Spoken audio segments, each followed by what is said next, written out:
फिलिपियो chapter 2। Okay, आइए हम सब एक मिनट के लिए अपनी आंखें बंद करें।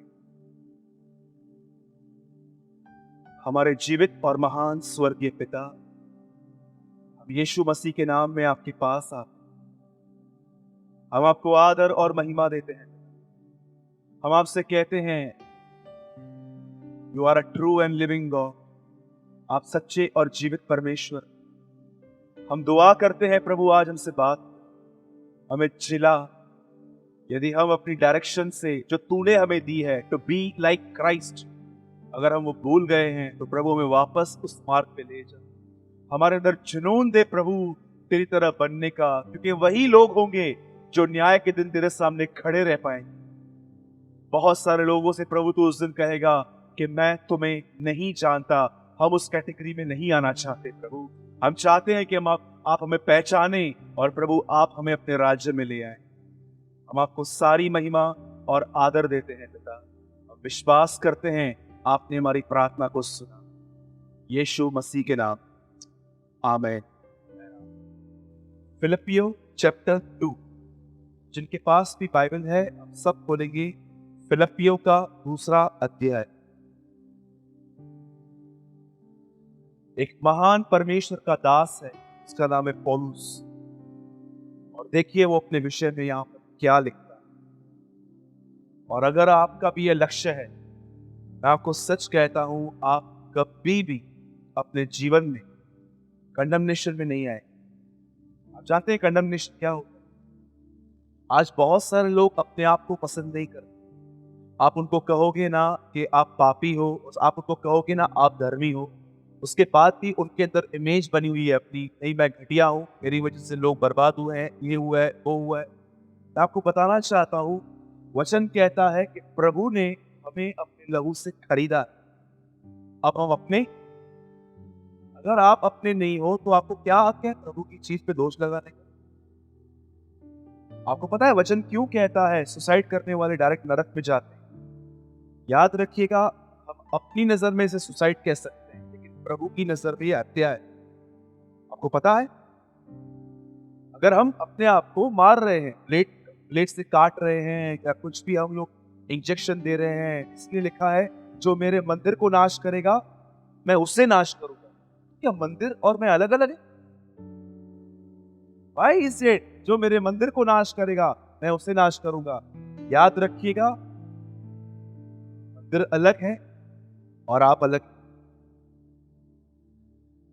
आइए सब ध्यान दीजिए, अभी कुछ समय है हमारे पास वचन के लिए।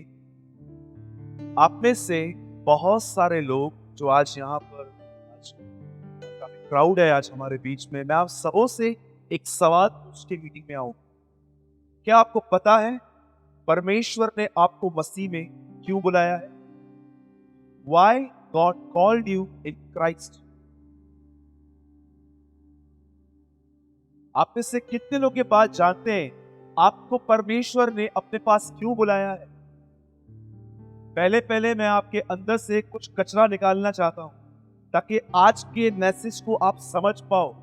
याद रखिएगा, इन दीज डेज, इन दिनों में आपको 3 प्रचार बहुत जगह पे मिलेंगे। एक, प्रभु यीशु तुम्हें चंगा करने के लिए आया है। सेकंड, प्रभु यीशु आपको अमीर करने के लिए आया है। और तीसरा, प्रभु यीशु आपको कंफर्ट जोन में लेके जाने के लिए आया है। इसका मतलब आपके पास किसी चीज की कमी घटी नहीं होगी। मैं आपको बताना चाहता हूं, ये वचन जो मैं आपको बता रहा था इससे पहले, जो प्रचार हो रहा है वो परमेश्वर के वचन के अनुसार नहीं है। मैं इतना कहूंगा, यह शिक्षा नरक के खड्डे से बाहर आई। This preaching is not according to the Bible. याद रखिएगा, प्रभु चंगा करने आया है, ये दूसरी जगह पर है। प्रभु आपको बरकत देने के लिए आया है, तीसरी जगह पर है। प्रभु आपको एक अच्छा जीवन देने के लिए आया है, चौथी जगह पर है। लेकिन जो मेन पर्पस है उसके इस पृथ्वी पे आने का, वो 90% चर्चेस में आज वॉश हो चुका है, लगभग वॉश हो चुका है। आज आप किसी से भी पूछो प्रभु ने आपको अपने पास क्यों बुलाया है, मैं आपको सच कहता हूं, वो आपको 90% आपको एक ही आंसर मिलेंगे, बस प्रभु ने बुलाया है ताकि हमको आशीष दे, हमें एक अच्छा जीवन दे। क्या आपको पता है आज की, अगर आज यहां पर मैं खड़ा हूं, मैं आपको एक बात बताता हूं, अगर आज हम लोग देखते हैं ना हमारी कलीसियाओं में क्राउड आया है, तो हम लोग जानते हैं अपने बाजू वाले को क्या इशारा देते, थैली निकाल, ऑफरिंग ले ले। लेकिन जानते हो जब यीशु ने एक लंबा क्राउड देखा, तब यीशु ने ये नहीं कहा कि पतरस जल्दी कर थैली निकाल, आधे लोग भाग जाएंगे। लिखा है उसने भीड़ से खड़े होकर कहा, यदि कोई मेरे पीछे आना चाहता है तो वह अपना इनकार करे। मैं आपको सच कहता हूं, आज की क्रिश्चियनिटी बिल्कुल अलग है, लेकिन जो प्रभु यीशु और 12 संत प्रचार करते थे वो बिल्कुल अलग है। क्या आपको पता है परमेश्वर ने आपको अपने पास क्यों बुलाया है? Right, praise the Lord. कोई और? इस बहन ने 100% एक करेक्ट आंसर दिया कि परमेश्वर ने हमें अपने पास इसीलिए बुलाया है ताकि वो हमें दिन प्रतिदिन हमें हमारे पापों से आजाद करके वह हमें अपने पुत्र की तरह बनाए। आपको पता है मेरे हाथ में इस समय इस किताब के अंदर 66 किताबें हैं। क्या आपको पता है इस किताब के अंदर 1550 प्रतिज्ञाएं, और आप जानते हैं ये 1550 प्रतिज्ञाएं क्यों मिली है? ये संत पतरस बताता। वो कहता है कि परमेश्वर ने हमें इतनी बड़ी बड़ी प्रतिज्ञाएं दी हैं ताकि हम अमीर बने, हम फेमस बने, हम पब्लिक के सामने कुछ अपने आप को दिखाएं। वो बोलता है नहीं, ये 1550 प्रतिज्ञाएं तुम्हें इसलिए मिली है ताकि तुम अपने बुरे स्वभाव से बाहर आकर ईश्वरीय स्वभाव के सहभागी बन सको। यू नो, सिंपल वर्ड्स में वो कहता है कि सारी प्रतिज्ञाएं तुम्हें इसलिए मिली हैं ताकि तुम उस नेचर को जो तुम जन्म से लेकर पैदा हुए हो वहां से बाहर आ सको और तुम एक ईश्वरीय स्वभाव के सहभागी बन सको। इसका मतलब क्या है? 100 लोग आपकी बुराई करें लेकिन आप मरे हुए हो। मैंने हमेशा एक एग्जाम्पल दिया है, मैं फिर से देता हूं। थर्ड टाइम इस कलीसिया में मैं एग्जाम्पल देके छोटा सा मैसेज लेता हूं। समझिए यहां पर एक स्त्री है और उसका हस्बैंड मर गया और लोग उसे ले गए कॉफिन में, उसको डाल दिया मट्टी के अंदर। और उस लेडी की हैबिट है एवरी मंथ में वो अपने हस्बैंड की कब्र पे जाके वहां पर हमेशा झाड़ू मारती है, उसके बाद कुछ फ्लावर्स वहां रखती है और 15-20 मिनट वहां पर बैठती है। समझिए ये लेडी आने वाले 6 महीने अपने हस्बैंड की कब्र पे नहीं जाती, और 7वें महीने में जब जाती है और जब उसके सामने फ्लावर रखती है, आपके हिसाब से कितने लोग ऐसे हैं जिनको ये बात समझ में आ रही है? कितने लोग बिलीव करते हैं जब ये 7वें महीने में जाएगी तो अंदर से आवाज आएगी, 6 महीना किधर थी? हाँ जी, आएगी। कितने लोग बिलीव करते हैं कि कब्र से अंदर आवाज आएगी? ये कोई तरीका है? कि आजकल 90% बिलीवर्स लोग का बात करना ऐसा ही है। ये कोई तरीका है? कितने टाइम से वेट कर रहा था मैं, अकल नहीं है क्या तुझे? ये मैं आपको सच कहता हूं, बहुत सारे विश्वासियों का घर पे बात करना बिल्कुल और इससे भी वर्स्ट है। जानते हो अंदर से आवाज क्यों नहीं आएगी? हाँ, मरा हुआ है। बाइबल कहती है तुम में से जितनों ने बपतिस्मा लिया है, the Bible says you are taking the baptism of his death. तुमने उसकी मौत का बपतिस्मा लिया है। आपको पता है क्यों प्रभु ने कहा बपतिस्मा पानी में होना चाहिए, अंदर जाके?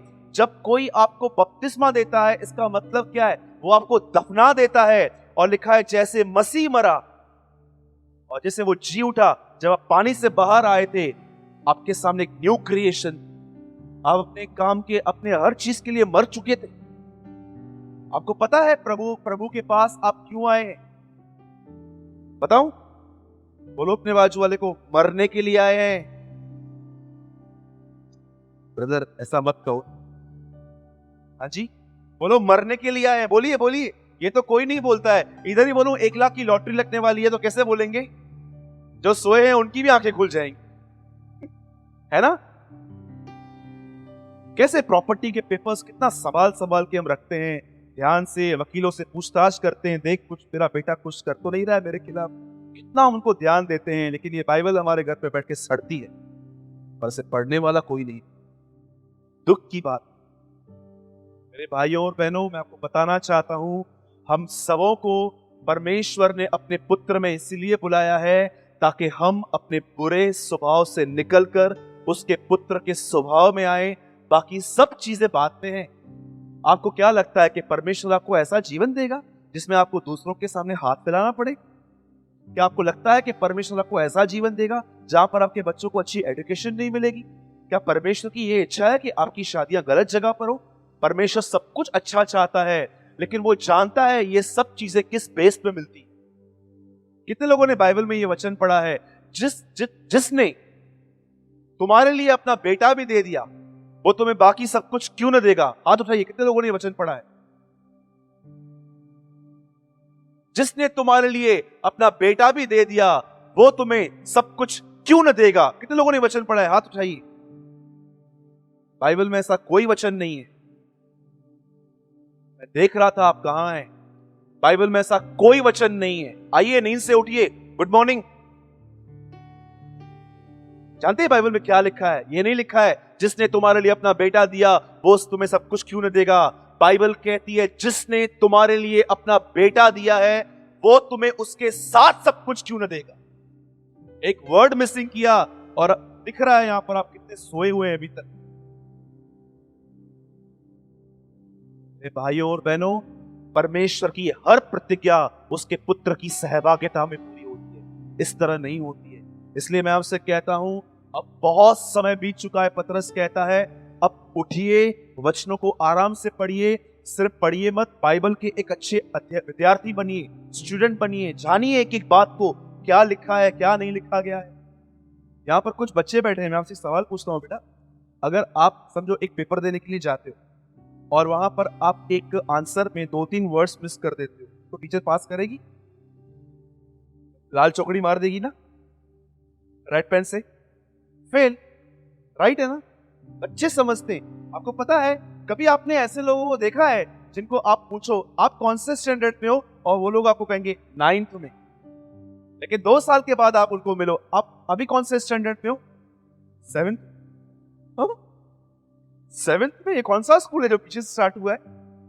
जी नहीं, एक्चुअली, लेकिन जानते हो मसीह लोगों की क्लास ऐसी ही है।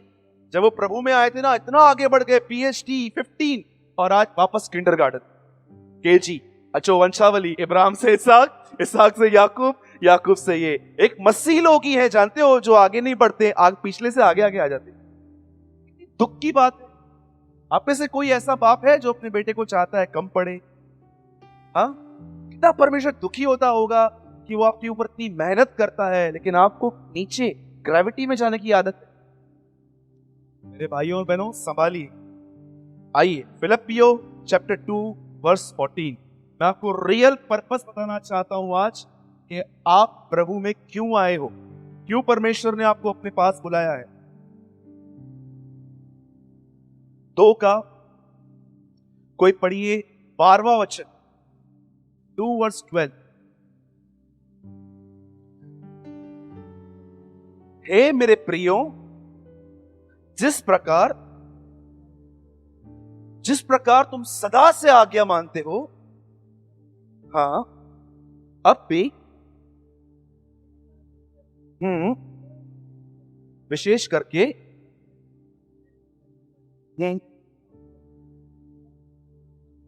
बाइबल यहां पर कहती है, पौलुस कहता है अपने उद्धार का काम पूरा करते जाओ। हमें तो बहुत सारे लोग बोलते हैं मेरा उद्धार हो चुका है, तो पौलुस का क्यों नहीं हुआ था? हाँ जी, कितने लोग ये कहते हैं मेरा उद्धार हो गया था। आज की कलीसिया में जानते हैं क्या करते हैं लोग? चर्च में जाते हैं, वचन सुनते हैं, बपतिस्मा लेते हैं, थोड़ा ऑफरिंग दे देते हैं, इनको लगता है हमारा उद्धार हो गया। मेरे भाइयों और बहनों, अगर आप ऐसे हो ना, न्याय के दिन आपको बहुत बड़ी सरप्राइज मिलने वाली है। और जानते हो ये सरप्राइज क्या है? कोई बॉक्स नहीं है जिसमें गिफ्ट है, ये सरप्राइज है परमेश्वर आपसे कह देगा मैं तुम्हें नहीं जानता। जानते हो इस बात? बहुत सारे लोगों को लगता है हमने विश्वास किया, बपतिस्मा लिया, हम पास्टर के साथ टच में हैं, हम कलीसिया में सेवकाई करते हैं। अरे आप बैनियन की कलीसिया में क्यों ना हो, फिर भी आपको अपने उद्धार का कार्य पूरा करना पड़ेगा। क्या है उद्धार का काम? आइए सब यहां देखिए। मैं चाहता हूं अब लास्ट के 10 मिनट आप बहुत कॉन्सेंट्रेट कीजिए। बाइबल कहती है प्रभु यीशु मसीह के आने से पहले एक व्यक्ति आया।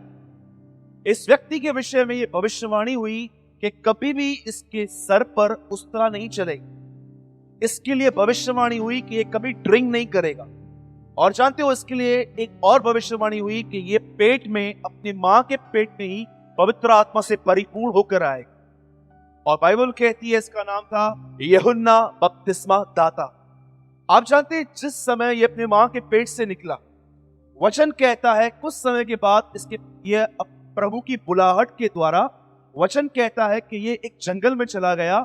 और जंगल में जाने के बाद बाइबल कहती है कुछ समय के बाद लोग उसके पास खुद गए और वो प्रचार कर रहा था।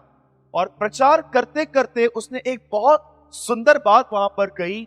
उसने कहा, मन फिराओ और पश्चाताप करो, क्योंकि स्वर्ग का राज्य निकट है। उसने प्रचार किया। मुझे बताइए, सच बताइए, लास्ट टाइम आपने पश्चाताप के ऊपर प्रचार कब सुना? आप जाइए टीवी प्रीचर्स के पास, चालू कीजिए यूट्यूब। आप मुझे एक व्यक्ति बताओ जिसने ये प्रचार किया था आज तक कि पैसों का प्रेम सब प्रकार की बुराई की जड़ है। कभी आपने प्रचार सुना इसके ऊपर? आपको ज्यादातर प्रचार जानते हैं किस बारे में मिलेंगे? यीशु तुम्हें चंगा करने आया, तुम्हें आशीष देने के लिए आया, ये देने के लिए आया। मुझे बताइए, आपने लास्ट टाइम कब ये प्रचार सुना था? रुपए और पैसों का लोभ सब प्रकार की बुराई की जड़। कभी नहीं सुना होगा कि कोई प्रचार करता ही नहीं है। सबको अपना घर भरना है। सुनिए यहां पर क्या लिखा है, सुनिए। जब यूहन्ना बपतिस्मा दाता वहां पर आया तो जानते हैं उसने एक प्रतिज्ञा दी इजराइल को।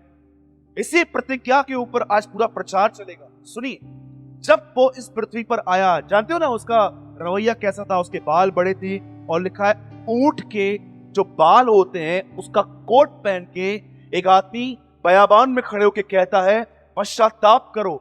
ठीक है यूहन्ना जी, हम पश्चाताप कर लेते हैं, मिलेगा क्या?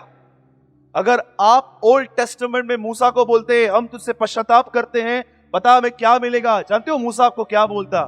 मूसा आपको बोलता आपको पैसा मिलेगा, आपकी धन्य है टोकरी, धन्य है ये, धन्य है वे। लेकिन यूहन्ना एक नया प्रचार करने के लिए आया। वह कहता है मन फिराओ, पश्चाताप करो, क्या मिलेगा? वह तुम्हें आग और पवित्र आत्मा का बपतिस्मा किन्हें दे?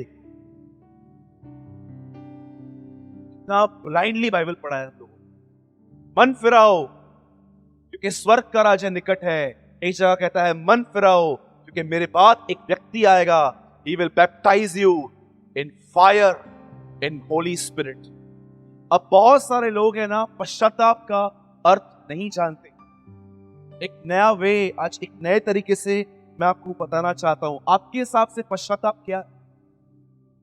हाँ, what is the meaning of repentance? मैं आपको बताता हूं। एक सच्चा पश्चाताप है, एक झूठा पश्चाताप है। पहले झूठा बताता हूं। आप में से कितने लोगों ने इस वचन को पढ़ा है? जब शाऊल राजा ने बलिदान किया और सैमुएल उसके पास आया, सैमुएल उससे कहता है तेरा राज्य चला गया है। आपको पता है शाऊल क्या करता है वहां पर? शाऊल वहां पर आके कहता है हाँ मैंने पाप किया है, लेकिन मेरे लिए एक काम करना। क्या करना है? मेरा पाप प्रजा को मत बता। पश्चाताप तो है, क्या सही है? इस आदमी को किस बात का डर था?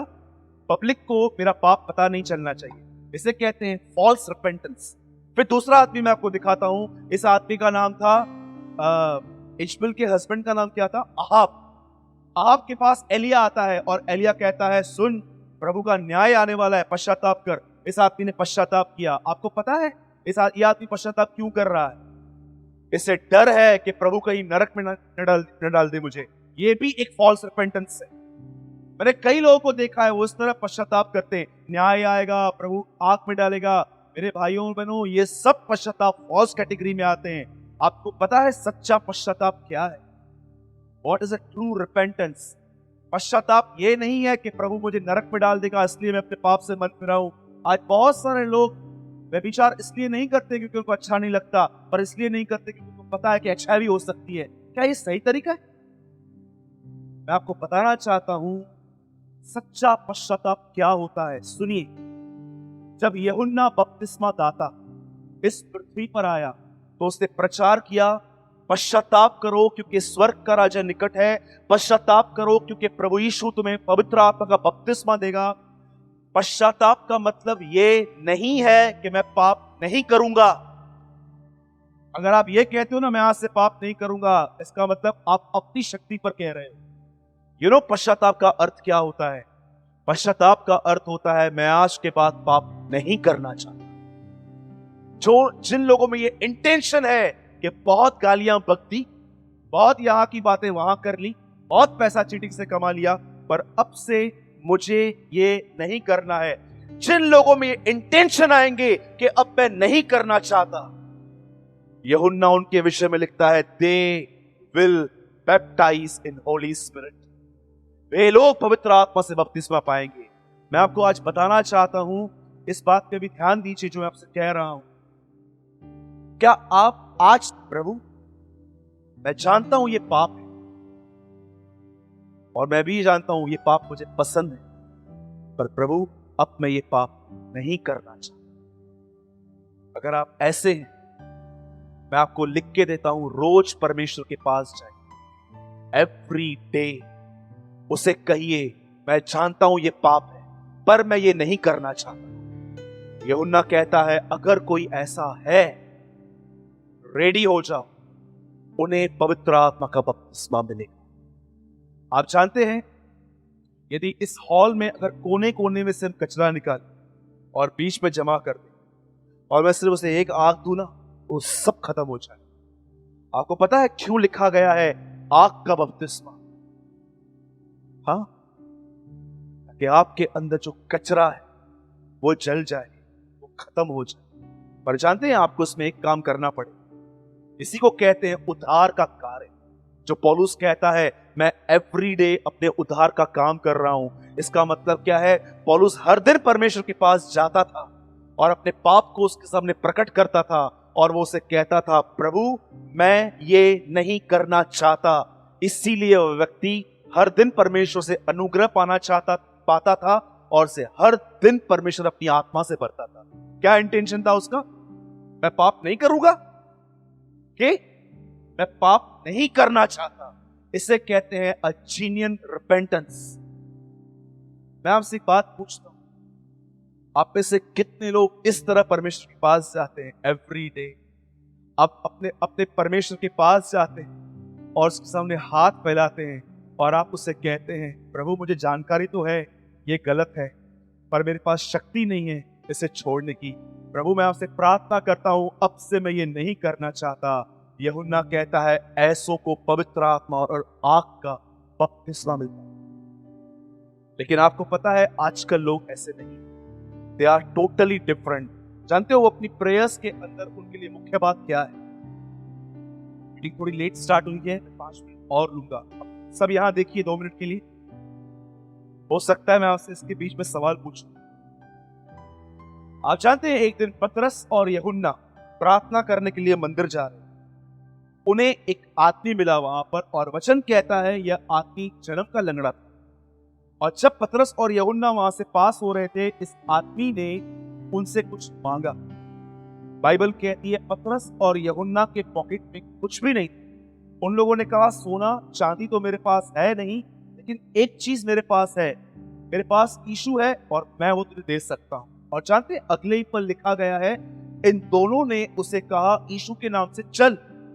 और जानते हैं वह आदमी चल के भागने लगा। मैं आपसे एक सवाल पूछता हूं, इस पैराग्राफ के अंदर एक आदमी वह लंगड़ा है, मंदिर के बाहर बैठता है, भीख मांगता है। 2 प्रभु के चेले जा रहे हैं, उनसे भी मांगता है, लेकिन वो लोग उसे पैसा नहीं देते, वो लोग उससे कुछ बेटर देते। वो लोग उसको क्या दे रहे हैं? चंगाई। अब मुझे एक बात बताइए, क्या आपको ये नहीं लगता कि ये भीख में भी गलत चीज मांग रहा है? Do you know? ये आदमी भीख तो मांग रहा है, लेकिन भीख में भी गलत चीज मांग रहा है। आपको पता है अगर उसे ये पता था कि वो पतरस और यूहन्ना प्रभु के दास थे, तो जानते उसे क्या करना चाहिए था? उसको कहना चाहिए था प्लीज हील मी, मुझे ठीक करो ताकि मैं वापस अपने काम पे जा सकूं, कभी मैं कुछ काम कर सकूं और अपने लिए अपने आप को सपोर्ट कर सकूं। लेकिन वो क्या मांग रहा था? पैसा। मैंने ऐसे ही बहुत सारे लोग कलीसिया में देखे हैं जो ये नहीं जानते हैं कि एक्चुअली उनको नीड क्या है, पर वो कुछ और मांगते हैं। कई लोग प्रार्थना जाते हैं कैसे करते हैं, पिता मैं दुआ करता हूँ यीशु मसीह के नाम से, प्रभु मैं आपके पास आता हूँ, मैं दुआ करता हूँ मेरा बिजनेस को तो आप बहुत आशीष कीजिए, मेरे पति को आशीष कीजिए, मुझे ये दीजिए, मुझे वो दीजिए। और मैं प्रार्थना करता हूँ प्रभु आपने आज हमें दिन दिखाया, आप हमें संभालिए, ये कीजिए। पूरी सेल्फ सेंटर प्रेयर, सिर्फ अपने लिए, अपने सेटिस्फिकेशन के लिए मांगते हैं। क्या कोई ऐसा है जो इस तरह प्रेयर करता है, पिता मैं यीशु के नाम में तेरे पास आता हूं, प्रभु मैं जानता हूं आप उसे बहुत प्रेम करते हैं, लेकिन यह भी सच है मैं कभी आपको आज तक खुशी नहीं दे पाया हूं, मैंने हमेशा आपको अपने चाल चलन से दुखी किया है प्रभु, लेकिन आज मैं आपसे एक चमत्कार चाहता हूं।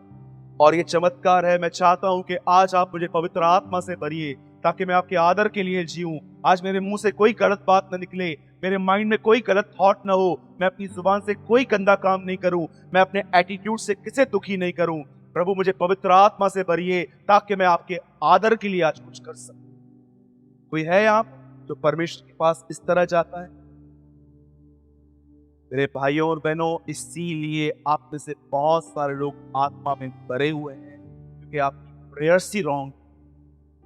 आप मुझे एक जगह बताइए, पौलुस की कितनी कलीसियाएं बनाई उसने? बहुत सारी।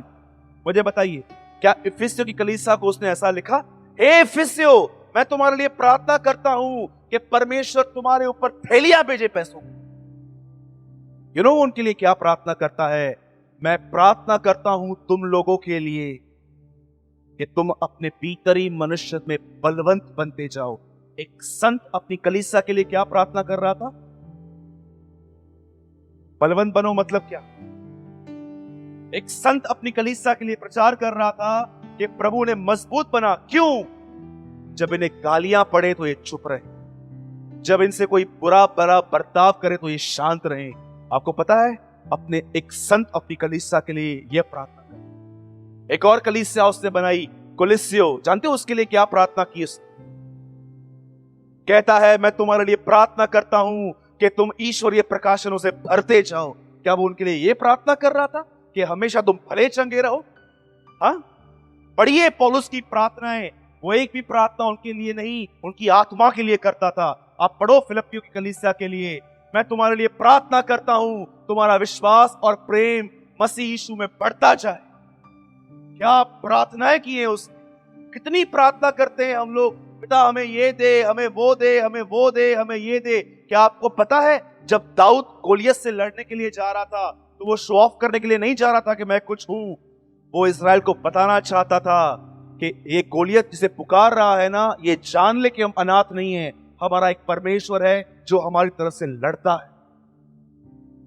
मैं आपसे पूछता हूं, आप में से कितने लोग एवरी डे परमेश्वर के पास जाते हैं और कहते हैं प्रभु मैं पाप नहीं करना चाहता, मुझे आत्मा से भर ताकि आज मैं सारा दिन तुझे आदर दे सकूं।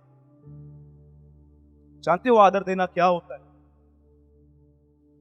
समझिए, आप काम करते हो कहां पर, ऑफिस, और वहां पर बहुत सारी अलग अलग प्रकार के लोग हमेशा यहां वहां की बात करते हैं, और जब वो आपके बाजू में आके बैठते हैं और आपको बोलते हैं आपको पता है अभी एक न्यू पिक्चर आ रही है, ये हो रहा है, वो हो रहा है, IPL 20 चालू हुआ है, और कई बार आप उनके साथ मस्त मिक्स होके बैठ जाते हो। मुझे बताओ आपने और उनमें फर्क क्या है? लेकिन जब वो बात करते हैं आप ध्यान नहीं देते हो, और एक दिन आपको आके पूछेंगे बहन क्या बात है, आप मिंगल नहीं होते हो अभी कभी भी हमारे साथ? जी नहीं। क्यों? I read Bible. अच्छा, बाइबल में ऐसा लिखा गया है?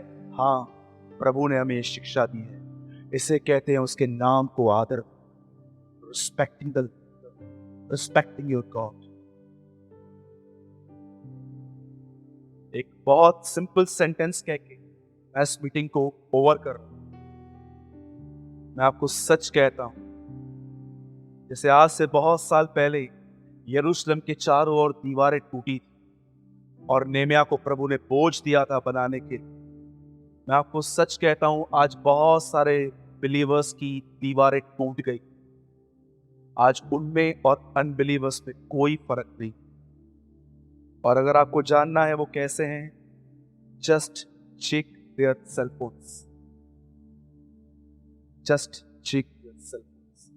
आप उनके फोन्स को चेक करो। आप जब उनके फोन में देखोगे ना, आपको घृणा आ जाएगी कि क्या लीवर पे ऐसा हो सकता है। आपको सच कह, मेरे भाइयों और बहनों, बहुत समय बीत चुका है। छोड़ो उस गलत सुसमाचार को, यीशु ये देगा वो देगा। मैं आपको सच कहता हूं, प्रभु यीशु बहुत जल्द आएंगे। उसके आदर के लिए जियो, उसकी महिमा के लिए जियो। आज के बाद घर जाके परमेश्वर से ये मत कहो कि मैं पाप नहीं करूंगा। ये अपने दम पे पाप छोड़ना है, लेकिन उसे कहो मैं पाप नहीं करना चाहता। और प्रभु यीशु मसीह के नाम से मैं भविष्यवाणी करता हूं, आने वाले दिनों में इस भाई को लेके यहाँ पर जितने भी लोग बैठे हैं, प्रभु यीशु आप सबों को आग और पवित्र आत्मा का बपतिस्मा दे। बोलो यीशु मसीह की। कितने लोग मेरी बात समझे? बहुत सारे लोग हैवी समझते हैं, बोलते नन्हे पश्चाताप जान दुखी है यार। अरे बहुत आसान चीज है, प्रभु के सामने जाके कहना है मैं नहीं करना चाहता, और तुम बचा लिए जाओ। बोलो यीशु मसीह की। कितने लोगों के अंदर आज प्रभु के लिए प्यार बढ़ गया?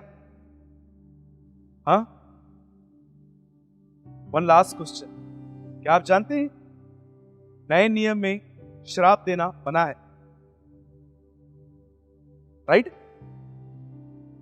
कितने लोगों ने वचन पढ़ा है? डोंट वरी, अभी मैं ट्विस्ट नहीं कर रहा हूं। कितने लोगों ने ये वचन पढ़ा है? आशीष के बदले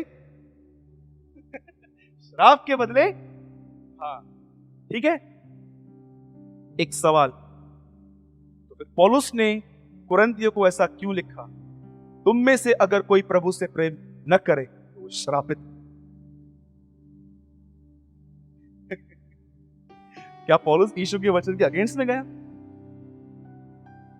We live by letter, they live by the spirit. समझे आप? We live by letter, ये लिखा ये नहीं होना चाहिए, लेकिन वे आत्मा में चलने वाले लोग, स्पिरिट में चलने वाले लोग।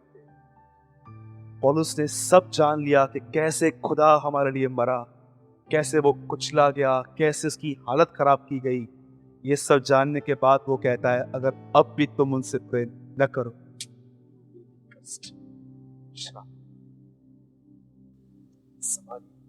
बच्ची बहुत बुरे दिन चल